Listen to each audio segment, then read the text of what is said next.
Hello दोस्तों, welcome back to the world of real numbers. And जो हम लोग अभी डील कर रहे हैं वो डील कर रहे हैं रैशनल नंबर्स से। ठीक है, चलिए हम लोगों ने स्टार्टिंग में क्या देखा था कि जो रियल नंबर्स हैं,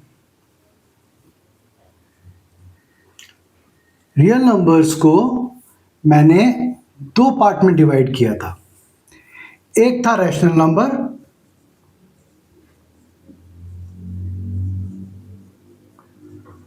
and the other was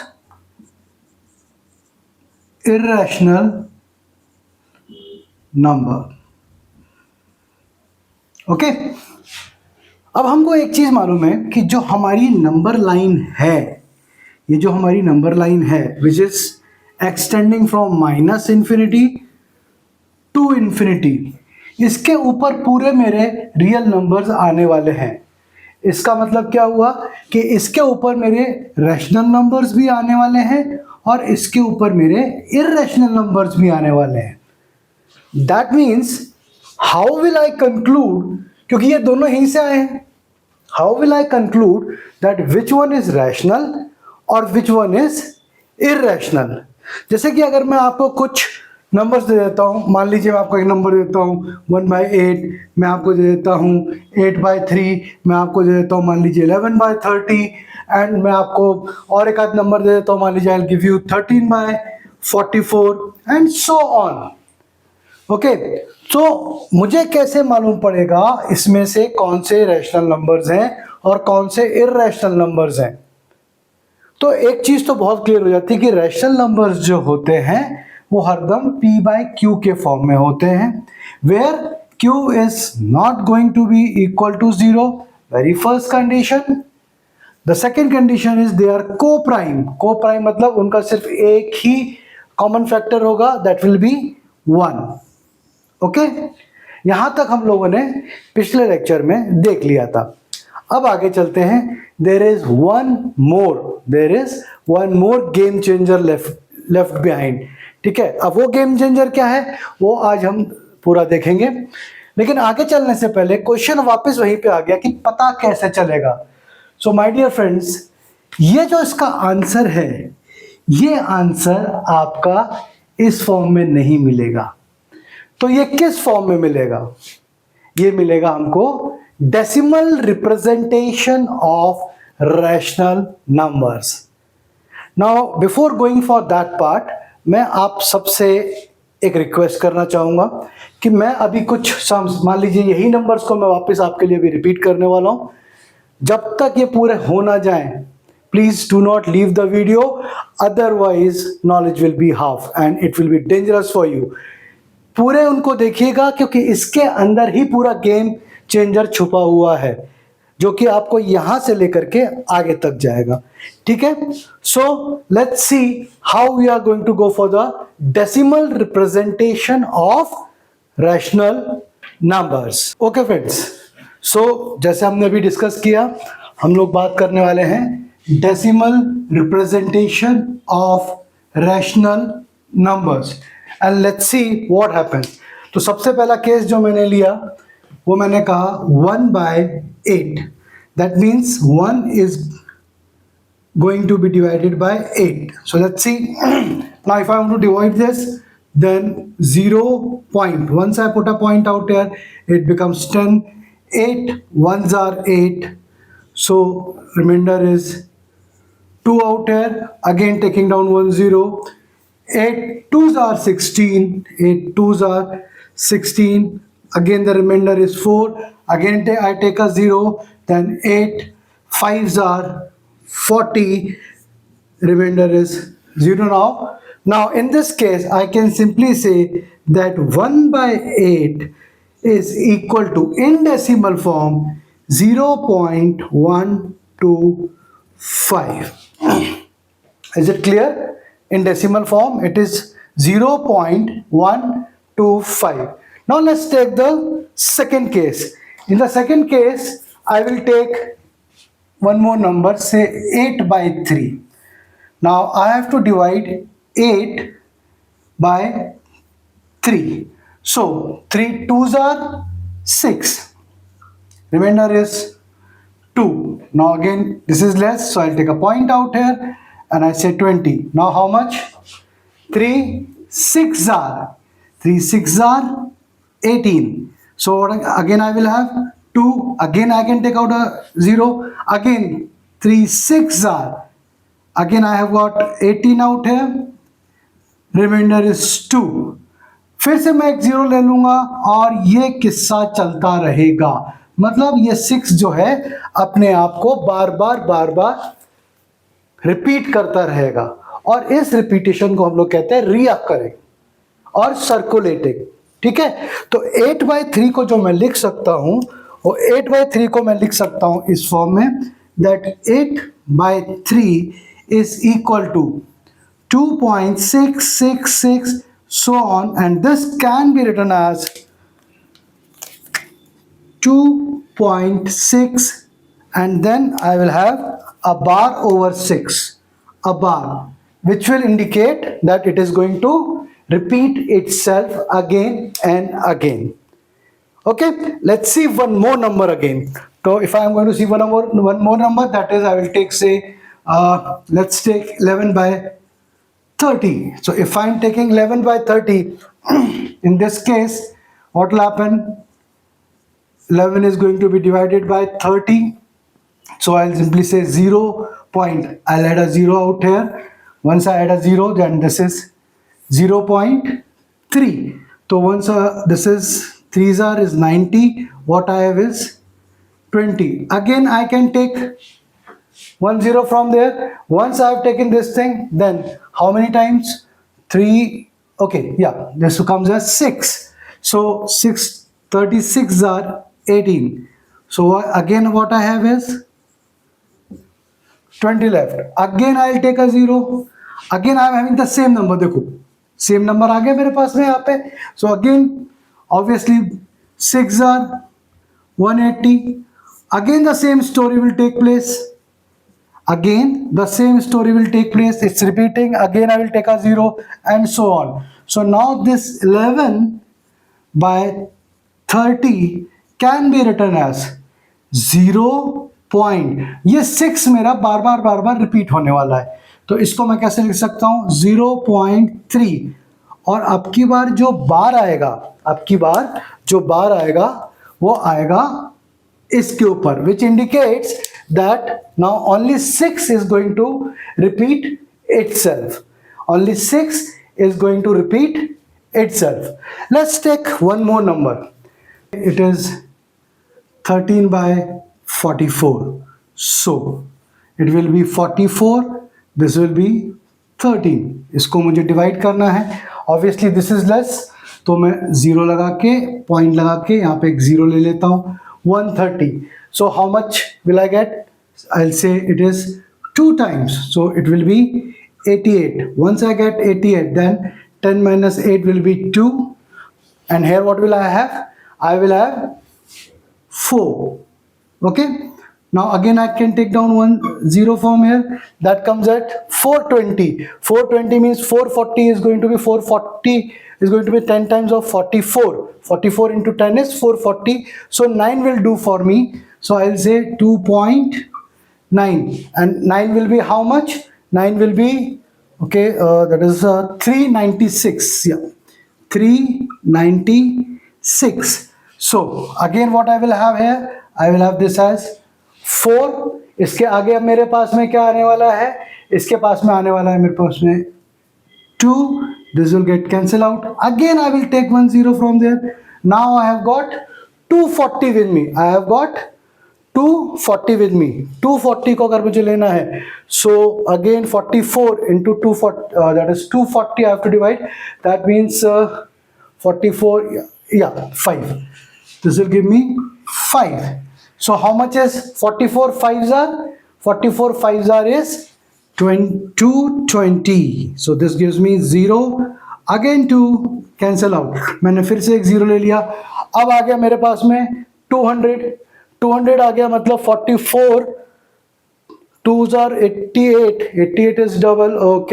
Okay, then means I can say it will be 4 times.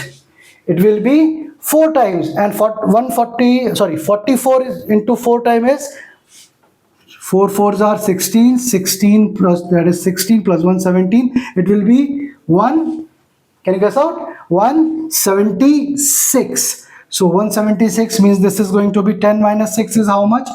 10 minus 6 is 4, 9 minus 7 is 2. This is again cross. Again I have 24. Look here I have 24. यहाँ पे फिर से मेरे पास में 24 आ गया.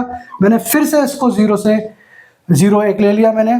240 आ गया. 240 आने के बाद में मुझे क्या करना पड़ेगा? Again 5 times. अगेन 5 टाइम्स अगर मैं लूंगा इसको तो I have 220. So I have 5 here again. So again 20. Friends बस we are reaching to the destination. ये देखिए ये फिर से 200 हो जाएगा, ये फिर से 200 हो जाएगा, ये फिर 176 आ जाएगा.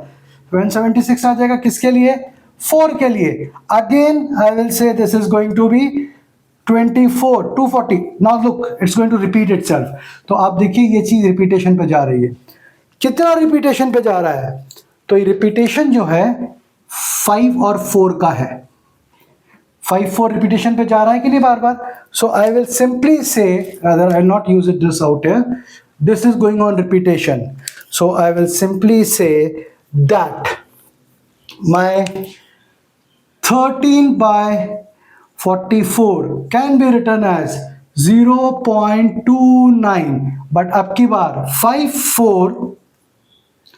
5 and 4 और इसके ऊपर 5 4 के ऊपर आ जाएगा बार.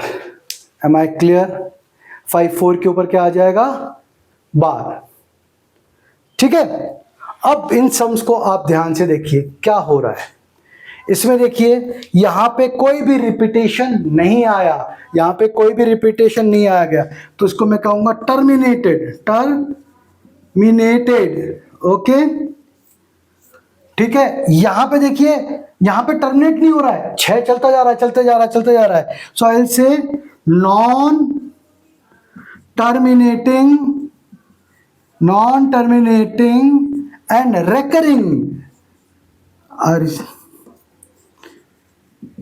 recurring, okay, or repeating है कि सिंपली से. here also this is non terminating, ये टर्मिनेट ही नहीं हो रहा है, ठीक है, और रेकर कर रहा है. नॉन टर्मिनेटिंग और simply I will say repeating और रेकरिंग. क्लियर? इसमें भी क्या हो रहा है? This is again non terminating and it is recurring. बार बार ये रेकर होता चले जा रहा है. ठीक है. क्वेश्चन यहां पे ये उठा कि रेकर क्या होने वाला है.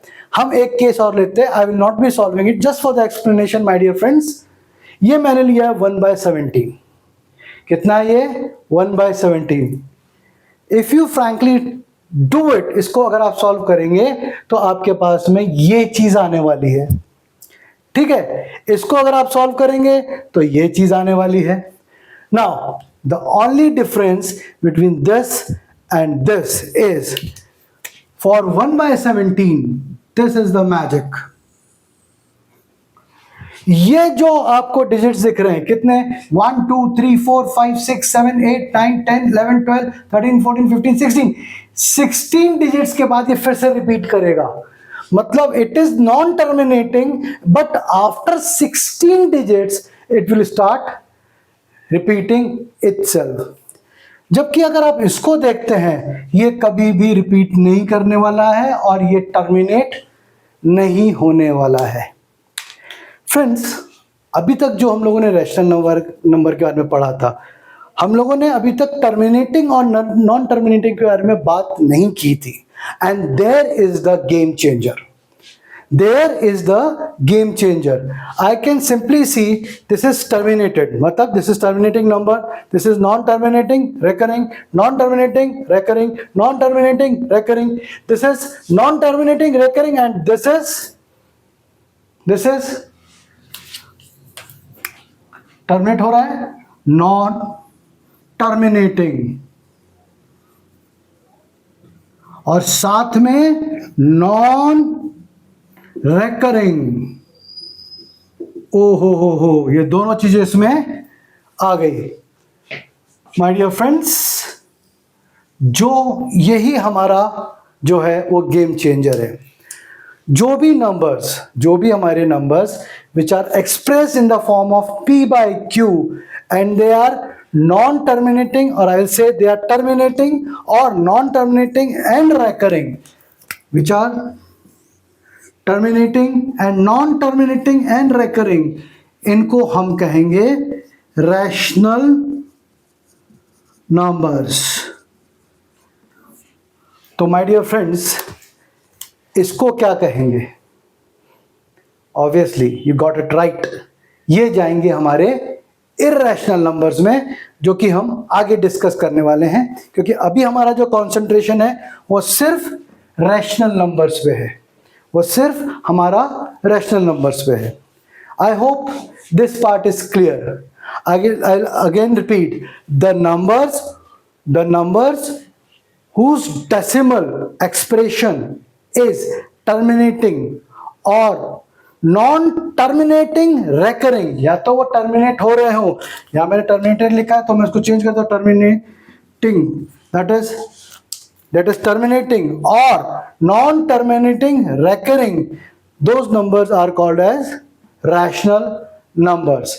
ठीक है, अगर वो non terminating and non recurring है, सो ये ऑब्वियसली चले जाएंगे किसके अंडर में? Irrational numbers. तो फ्रेंड्स, इसके बारे में तो खैर हम लोग बाद में बात करने वाले हैं। I hope this part is clear to everyone. I hope this part is clear to everyone. अब क्वेश्चन ये होता है कि जो नॉन टर्मिनेटिंग, मतलब इस टाइप के जो फॉर्म आ रहे हैं, क्या हम उनको p by q फॉर्म में नहीं लिख सकते? नहीं लिख सकते, या लिख सकते? ये हम बात करेंगे जब हम इधर पहुंचेंगे, मतलब इर्रेशनल नंबर्स पे पहुंचेंगे। दूसरा क्वेश्चन अब जो ऑब्वियसली मेरे दिमाग में आ चुका है कि मैं किसी चीज़ का डिवीजन करने के लिए बैठा हूँ, वो तो मुझे यहाँ पे फटाक से मिल गया, एक उसमें 1 to 5 में मिल गया, टर्मिनेट हो गया। इसमें चलो मालूम पड़ गया कि 6 रिपीट कर रहा है, कोई दिक्कत नहीं। इसमें मालूम पड़ा चलो भाई एक 3 आने के बाद में 6 रिपीट कर रहा है, ये भी समझ में आया, यहां तक भी समझ में आया। लेकिन अगर बाय चांस मेरे पास में सम ऐसा फंस गया जहां 16 तक डिवाइड कर रहा हो, तो ऑब्वियसली मैं खुद ही बोल दूंगा शायद ये टर्मिनेट होने वाला नहीं है। अब ये टर्मिनेट होने वाला नहीं है, मैंने तो कह दिया, लेकिन माय डियर फ्रेंड्स, मुझे चूंकि इसका आंसर मालूम है, ये टर्मिनेट होने वाला है, तो ये p by q के फॉर्म में लिखा जा सकता है। But how will I come to know? इतना पेशेंस मुझे चाहिए करने के लिए। So is there any method to know कि when the number given is going to terminate और नॉट? क्या ऐसा कोई मेथड है हमारे पास में? जी हाँ, इसकी 3 थ्योरम्स हैं जो कि हमको बताएंगी कि कब वो टर्मिनेट होगा और कब वो टर्मिनेट नहीं होगा। दूसरी चीज वो हमको ये भी बताएगी कि अगर वो टर्मिनेट हो रहा है तो कितने डिजिट्स के बाद वो टर्मिनेट हो जाएगा। ठीक है। तीसरा जो इंपॉर्टेंट पॉइंट है, क्या जो रेकरिंग नंबर्स हैं इनको हम p by q के फॉर्म में लिख सकते हैं? जी हाँ, बिल्कुल लिख सकते हैं, क्योंकि ये भी रैशनल नंबर के अंडर में आने वाले हैं। और p by q जो हमने देखा है कि p by q where q is not equal to 0, ये डेफिनेशन है रैशनल नंबर के लिए। ठीक है, तो ये जो हमारे रेकरिंग वाले भी हैं ये भी इसको सेटिस्फाई करेंगे। ये कैसे चेंज कर सकते हैं, क्या हो सकता है, ये सब जानेंगे हम अगले लेक्चर में। तब तक के लिए आप देखते रहिए कौन कौन से रैशनल्स हो सकते हैं और कौन कौन से नहीं रैशनल हो सकते हैं। Keep on dividing the numbers by yourself and see whether they are recurring और not recurring. Bye bye, have a good time.